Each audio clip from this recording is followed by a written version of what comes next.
Hello, ഇതാണ് നമ്മൾ Vyttila bus stand. എനിക്ക് വൈറ്റിലയിൽ കൊറിയർ ചെയ്യേണ്ട ചെറിയൊരു ആവശ്യം ഉണ്ടായിരുന്നു. അപ്പോൾ അതിന് വേണ്ടിയിട്ട് ഞാൻ വന്നതാണ്.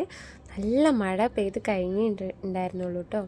അതിൻ്റെ ഒരു ക്ലൈമറ്റും നല്ല രസമായിരുന്നു കാണാൻ.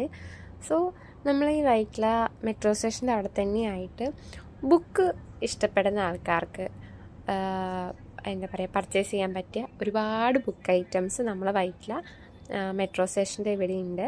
കുറേ കളക്ഷൻസ് ഉണ്ട് കേട്ടോ. വഴിയിൽ നിന്ന് എനിക്ക് ആര്യനും കിട്ടിയേ. അപ്പോൾ ആര്യയ്ക്കാണെങ്കിൽ ബുക്കൊക്കെ ഭയങ്കര ഇഷ്ടം. ബുക്ക് കണ്ട് അവൾ അവിടെ വീട്, അവൾക്ക് ബുക്ക് വായിക്കാനൊക്കെ ഭയങ്കര ഇഷ്ടമാണ്. അങ്ങനെ അവൾ ഒരു ബുക്ക് എടുത്തു. അപ്പോൾ അതവൾ പർച്ചേസ് ചെയ്തു. അതിനുശേഷം ഇവൾ ഒരു കല്യാണത്തിന് പോയേക്കായിരുന്നു. കല്യാണത്തിന് പോയി വന്നപ്പോൾ ഞങ്ങൾക്ക് ഫുഡ് കൊണ്ടുവന്നായിരുന്നു, സദ്യയായിരുന്നു. അപ്പം ഞങ്ങൾ 4 പേരും കൂടെ ഇരുന്ന് ഫുഡൊക്കെ കഴിച്ച് അടിപൊളിയായിരുന്നു. പക്ഷേ ഞാൻ പോയ കാര്യം എനിക്ക് നടന്നില്ല. അതിന് ചെറിയൊരു സങ്കടം എനിക്കുണ്ടായിരുന്നു കേട്ടോ. അങ്ങനെ ഫുഡെല്ലാം കഴിച്ചു. കുറേ ആയി സദ്യയൊക്കെ കഴിച്ചിട്ട്. വിഷുവിനോ കഴിക്കാൻ പറ്റിയില്ല.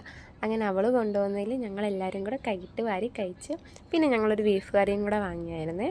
നല്ല രസമായിരുന്നു കേട്ടോ. എല്ലാവരും കൂടി ഇരുന്ന് വർത്താനമൊക്കെ പറഞ്ഞ് കഴിച്ചിട്ട്. ചോറ് ഇച്ചിരി കുറവായിരുന്നു, എന്നാലും ഞങ്ങൾ അഡ്ജസ്റ്റ് ചെയ്ത് കഴിച്ചു. അച്ചാറൊക്കെ ഒരു രക്ഷയില്ല, അടിപൊളി ടേസ്റ്റ് ആയിരുന്നു കേട്ടോ ഗൈസ്.